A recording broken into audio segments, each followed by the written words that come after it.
Science and technology ద్వారా మనిషి ఎంతో అభివృద్ధిని అయితే సాధించడం జరిగిందనమాట. కానీ ఇప్పటికీ అంతు చిక్కని, అంతు పట్టలేని, ఛేదించలేని చాలా విషయాలైతే ఉన్నాయి. అలాంటి వాటిలో ఒకటే పునర్జన్మ అనమాట. అసలు ఈ పునర్జన్మ అంటే ఏంటి? ఈ పునర్జన్మ ఉందా లేదా? మీకు ఏమనిపిస్తుంది అనే విషయాన్నైతే కిందున్న కామెంట్ సెక్షన్‌లోనైతే తెలియజేయండి. అయితే ఇప్పుడు ఈ పునర్జన్మ గురించి తెలుసుకునే ముందు నాదొక రిక్వెస్ట్ అండి. అదేంటంటే ఈ వీడియో కనుక మీకు నచ్చినట్లయితే ఇక్కడ క్రిందున్న రెడ్ కలర్ సబ్స్క్రైబ్ బటన్ మీద అయితే ప్రెస్ చేయండి. ఇలా మీరు రెడ్ కలర్ సబ్స్క్రైబ్ బటన్ మీద ప్రెస్ చేయడం వల్ల నేను చేసిన ప్రతి ఇన్ఫర్మేషన్ వీడియో అనేది అందరికంటే ముందు అప్డేట్ రూపంలో మీ మొబైల్కి అయితే చేరిపోతుంది. ఇప్పుడు మనం వీడియోలోకి అయితే వెళ్ళిపోదాం. అసలు ఇప్పుడు పునర్జన్మ ఏంటనేది మనం చూద్దాము. మనిషి చనిపోయిన తర్వాత ఆ మనిషి శరీరంలో ఆత్మ మరొక కొత్త శరీరంలోకి అంటే శిశువు రూపంలో కొత్తగా జన్మించడమే పునర్జన్మ అని అంటారు.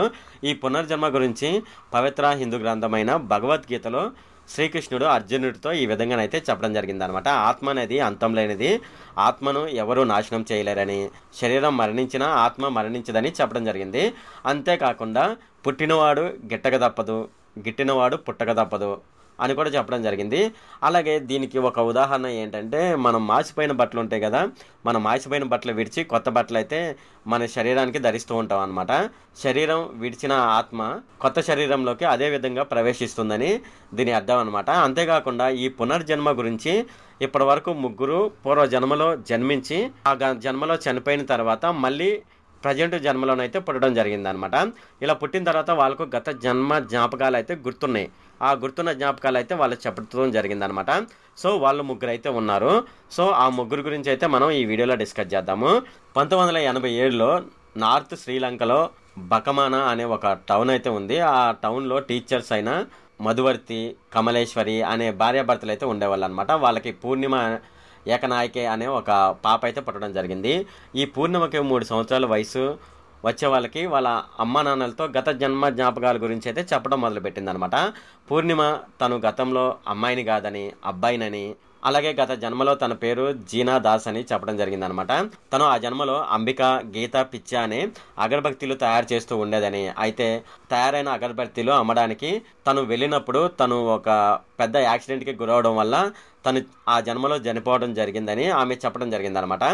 అయితే ఆమె చిన్నపిల్ల కాబట్టి ఇటువంటి విషయాలు ఎట్లాగే మాట్లాడుతూ ఉంటారని వాళ్ళ తల్లిదండ్రులు అయితే పెద్దగా పట్టించుకోలేదు. ఆమె పెరుగుతూ వస్తున్న క్రమంలో 4 సంవత్సరాల వయసు రావడం జరిగింది. అయితే అప్పుడు వాళ్ళ తల్లిదండ్రులు టీవీలో ఒక డాక్యుమెంటరీ రావడం జరిగింది. అది వచ్చేసేసి కెలానియా బుద్ధ దేవాలయం గురించి ఒక డాక్యుమెంటరీ అయితే వాళ్ళ తల్లిదండ్రులు అంటే పూర్ణిమ తల్లిదండ్రులు ఆ టెంపుల్ గురించి వచ్చే డాక్యుమెంటరీ మీద కాన్సన్ట్రేషన్ చేసి దాన్ని చూడడం జరిగిందనమాట. అయితే అప్పుడు పూర్ణిమ కెలానియా కూడా అక్కడే ఉందన్నమాట. అయితే ఆమె ఆ టెంపుల్ని చూడగానే ఆమెకు గత జన్మ జ్ఞాపకాలు గుర్తుకు రావడం జరిగింది.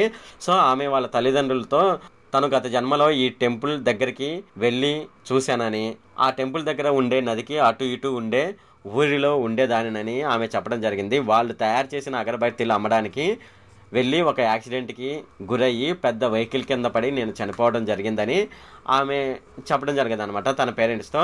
అప్పటి నుంచి వాళ్ళకైతే కొద్దిగా కంగారు పడడం జరిగింది. అదేంటి చిన్నపిల్ల, ఇంతకు ముందంటే ఏదో చెప్పింది కాబట్టి సరిపోయింది, ఇప్పుడు కూడా తను 4 years వచ్చేటప్పుడు కూడా తను గత జన్మ జ్ఞాపకాలు చెప్పడం జరగడంతో వాళ్ళైతే కొద్దిగా కంగారు పడడం జరిగింది అనమాట. అలాగే ఇలా పెరుగుతున్న క్రమంలో ఆమెకు 8 సంవత్సరాలు వచ్చినాయి. అలాగే ఆమెను స్కూల్లో కూడా వేయడం జరిగిందనమాట. అయితే పూర్ణిమ చదువుతున్న స్కూల్లో సుమన్ సిరి అనే ఒక కొత్త టీచర్ అయితే జాయిన్ అవ్వడం జరిగిందనమాట. ఆ టీచర్ దగ్గరికి వెళ్ళి పూర్ణిమ తను గత జన్మలో వాళ్ళ ఊరి దగ్గరలో ఆమెను చూశానని చెప్పిందనమాట. అంతేకాదు ఒకసారి కాదు మిమ్మల్ని చాలాసార్లు చూశానని ఆ టీచర్ అయిన సుమన్ సిరితో ఆమె చెప్పడం జరిగిందనమాట. అయితే నిజానికి ఆ టీచర్ కెలానియా టెంపుల్ దగ్గర ఉండే ఒక చిన్న విలేజ్లోనైతే ఉండేదనమాట. చిన్న విలేజ్లో ఉండడం వల్ల పూర్ణిమ చెప్పిన మాటలు నమ్మడం జరిగింది. ఆ స్కూల్లో ఉన్న ప్రిన్సిపల్కి అలాగే పూర్ణిమ నాన్నగారికి సుమన్ సిరి అంటే ఈ కొత్తగా వచ్చిన టీచర్ అయితే మీ కూతురు ఇలా చెప్తుందని చెప్పి, అలాగే ఆమె ప్రవర్తన గురించి కూడా పూర్తిగా అతను అధ్యయనం చేయాలని అతను అనుకున్నాడు అనమాట. సో అలా అనుకున్న క్రమంలో అంటే ఆ టీచరు వీకెండ్స్లో ఊరికి వెళ్తుంటాడు అనమాట. ఇలా ఊరికి వెళ్తున్నప్పుడు పూర్ణిమ చెప్పిన విషయాల ఆధారంగా కెలానియా నదికి అటు ఇటు అగరబత్తులు తయారు చేసే వాళ్ళ గురించి ఇన్వెస్టిగేషన్ అతను చేయడం జరిగింది. అలాగే పూర్ణిమ గత జన్మలో గురించి చెప్పిన గుర్తులతో అగరబత్తీలు తయారు చేసే ఒక కుటుంబం అయితే అక్కడైతే ఉందని అతను గ్రహించడం జరిగింది. అలాగే టీచర్ వెళ్ళి అగరబత్తీల కుటుంబానికి పెద్దయిన విజయ్ సిరి అనే ఒక వ్యక్తిని కలిసి కుటుంబం గురించి తెలుసుకొని పూర్తి వివరాలు తెలుసుకోవడం జరిగిందనమాట. ఇలా తెలుసుకున్న క్రమంలో అతను ఆశ్చర్యానికి గురయ్యాడు. ఎందుకంటే అక్కడ ఆ పాప చెప్పే విషయాలను విజయశ్రీ చెప్పే విషయాలు కూడా ఒకేలాగా ఉండడం వల్ల అతను ఆశ్చర్యపోయాడు అనమాట. ఎందుకంటే విజయశ్రీ వాళ్ళ బావ జీనాదాస్ అనమాట. సో ఈ జీనాదాస్ అనే ఆయన 1885లో అంటే పూర్ణిమ పుట్టడానికి 2 సంవత్సరాల ముందు అగరబత్తీలు అమ్మడానికి వెళ్ళి ఒక బస్సు కింద పడి చనిపోవడం జరిగింది. ఇక్కడ పూర్ణిమ గత జన్మ గురించి అన్ని విషయాలు చెప్పిన వ్యక్తి పేరు విజయశ్రీ, చెప్పిన వాళ్ళ బావ పేరు కూడా ఒకటే అనమాట. దానివల్ల ఏంటంటే ఆ టీచర్ నిజంగానే ఈమె గత జన్మ జ్ఞాపకాలు గుర్తున్నాయని అనుకోవడం జరిగిందనమాట. అలాగే ఈ విషయాన్ని పూర్ణిమ తల్లిదండ్రులకు సుమన్ సిరి వాళ్ళ పేరెంట్స్కి చెప్పడం జరిగిందనమాట. వాళ్ళు పూర్ణిమతో కలిసి అగరబత్తీలు తయారు చేసే కుటుంబాన్ని గెలవడానికి కారులోనైతే బయలుదేరడం జరిగింది. అయితే టీచర్ చెప్పడం జరిగింది కదా, సో వీళ్ళ తల్లిదండ్రులు కూడా అంటే పూర్ణిమ తల్లిదండ్రులు కూడా అది నిజమా కాదని తెలుసుకోవడానికి వాళ్ళైతే కారులో బయలుదేరడం జరిగిందనమాట. పూర్ణిమ వాళ్ళు ఉండే బకమానా టౌన్ నుండి కెలానియా టెంపుల్కి వెళ్ళాలంటే సుమారుగా 145 కిలోమీటర్లు అనమాట. పూర్ణిమ కెలానియా నది దాటగానే వాళ్ళు గత జన్మలో వాళ్ళు ఉన్న ఇంటికి దారి చూపిస్తూ విజయశ్రీ ఇంటి దగ్గరికి అయితే తీసుకువెళ్ళడం జరిగింది. ఆ ఊరి పెద్ద ఉన్నాడు కదా, ఆ ఊరి పెద్ద ఇంటి దగ్గరికి తీసుకువెళ్ళడం జరిగింది అనమాట. ఆ ఇంటి దగ్గర పూర్ణిమ విజయశ్రీని వాళ్ళ పేరెంట్స్కు చూపిస్తూ ఈయన మా బావని చూపిస్తుంది అనమాట. అది చూసిన విజయశ్రీకి ఏమీ అర్థం కాదనమాట. తర్వాత పూర్ణిమ గురించి వాళ్ళ పేరెంట్స్కి అయితే విజయశ్రీకి అయితే చెప్పడం జరిగింది. కానీ విజయశ్రీకి అది పూర్తిగా నమ్మకం లేదనమాట. పునర్జన్మ ఉంటుందనే విషయం అయితే ఆ విజయశ్రీకి నమ్మకం లేదనమాట. అలాగే పూర్ణిమ గత జన్మలో జీనాదాస్ యొక్క భార్యను గుర్తుపట్టడం జరుగుతుంది అనమాట. గత జన్మలో జీనాదాస్ మొత్తం కుటుంబాన్ని గుర్తుపట్టడం. ఇంకో విషయం ఏమిటంటే జీనాదాస్ బస్సు యాక్సిడెంట్లో చనిపోవడం జరిగింది కదా, చనిపోయినప్పుడు ఆ జీనాదాస్కి ఎడమ వైపు కడుపు పైన గాయాలు ఎలా ఉన్నాయో ఇప్పుడు పుట్టిన పూర్ణిమ శరీరం ఆ గాయాలు పుట్టుమచ్చలాగా ఒకే విధంగా ఉండడం జరిగిందనమాట. సో దీన్ని బట్టి కూడా ఆమె గత జన్మలో చనిపోయి ఈ జన్మలో పుట్టిందని వాళ్ళకైతే ఒక అంచనా అయితే ఏర్పడింది. అలాగే దీనికి సంబంధించి హెరాల్సన్ అనే ఐర్లాండ్ సైకాలజిస్టు 1996లో ఇండియాకి వచ్చినప్పుడు పూర్ణిమని గత జన్మ గురించి ఇంటర్వ్యూలు చేసి ఇన్వెస్టిగేషన్ కూడా చేయడం జరిగిందనమాట. అయితే ఈ ఇంటర్వ్యూలో హెరాల్డ్ సన్ గత జన్మ గురించి అడిగిన 20 క్వశ్చన్స్కి 16 క్వశ్చన్స్కి అయితే ఆమె కరెక్ట్గా ఆన్సర్ ఇవ్వడం జరిగిందనమాట.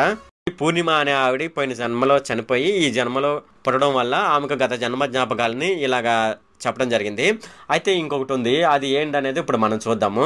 1926 డిసెంబర్ 11న ఢిల్లీలో ఒక పూర్ ఫ్యామిలీలో శాంతిదేవి అనే ఒక పాప పుట్టడం జరిగింది. అయితే 3 నుండి 4 సంవత్సరాల వరకు అసలు ఆ పాప కూడా మాట్లాడలేదన్నమాట. అంటే ఒకవేళ మాట్లాడినా సరే నత్తిగా మాట్లాడుతూ ఉండేది, ఒక్కొక్కసారి సరిగ్గా మాట్లాడేది కాదనమాట. కానీ ఒకరోజు ఆమె సడన్గా ఆ పాప మాట్లాడడం మొదలుపెట్టింది.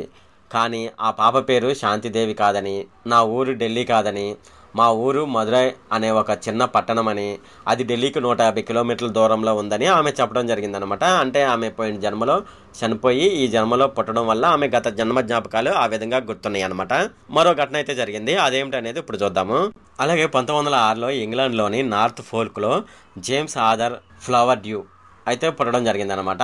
అయితే ఈ జేమ్స్ ఆర్థర్ తను 12 సంవత్సరాల వయసు నుండి తన కళ్ళలో ఎడారికి సంబంధించిన ఒక గొప్ప నగరం అతని కళ్ళలోనైతే ఉండేదన్నమాట. ఆ నగరంలో ఒక కొండపైన ఒక టెంపుల్ను బాగా దగ్గరగా చూసినట్లు కళ్ళు కంటూ ఉండేవాడు అనమాట. అలాగే అతను బీచ్లో ఆడుకుంటున్నప్పుడు ఆరెంజ్ ఎరుపు రంగు గులకరాళ్లను చూసినప్పుడు తను ఒక నగరానికి సంబంధించిన విశాలమైన వీధులు, ఆ వీధుల్లో తిరిగే సైనికుల గురించి చిత్రాలు ఆయన కళ్ళలోనైతే కనిపిస్తూ ఉండేవి అనమాట. ఆయన వయసు పెరిగిన కొద్దీ ఆ నగరానికి సంబంధించిన కళలు, చిత్రాల గురించి ఆలోచించడం మొదలు పెట్టడం జరిగిందనమాట. అయితే ఈ కళలో కనిపించిన ఆ నగరాలు కానీ ఆ ప్రదేశాలు కానీ అతను ప్రజెంట్ జన్మలోనైతే చూడలేదన్నమాట. అయితే అతను పూర్వజన్మలో చూడడం వల్ల ఈ విధంగా అతనికి కళలు వస్తూ ఉండేవన్నమాట. ఈ 3 సంఘటనల వల్ల మనం గత జన్మలో చనిపోతే మళ్ళీ పుట్టడానికి అవకాశం అయితే ఉందని చాలా మంది అయితే అంటున్నారనమాట. అయితే మీరు ఏమనుకుంటున్నారు ఏంటనే విషయాన్ని అయితే కింద ఉన్న కామెంట్ సెక్షన్లో అయితే తెలియజేయండి. ఈ వీడియో అంతే ఫ్రెండ్ ఈ వీడియో కనుక మీకు నచ్చినట్లయితే ఇక్కడ క్రింద ఉన్న రెడ్ కలర్ సబ్స్క్రైబ్ బటన్ మీద అయితే ప్రెస్ చేయండి. అలాగే ఈ వీడియోని మీ ఫ్రెండ్స్ అండ్ ఫ్యామిలీ మెంబర్స్కి అయితే షేర్ చేయండి. అలాగే ఈ వీడియో సంబంధించి ఏమైనా కామెంట్స్ ఉన్నాయనుకోండి, నాకు తప్పనిసరిగా క్రింద ఉన్న కామెంట్ సెక్షన్లో అయితే తెలియజేయండి. ఈ వీడియో అంతే friend. Okay, thank you friend.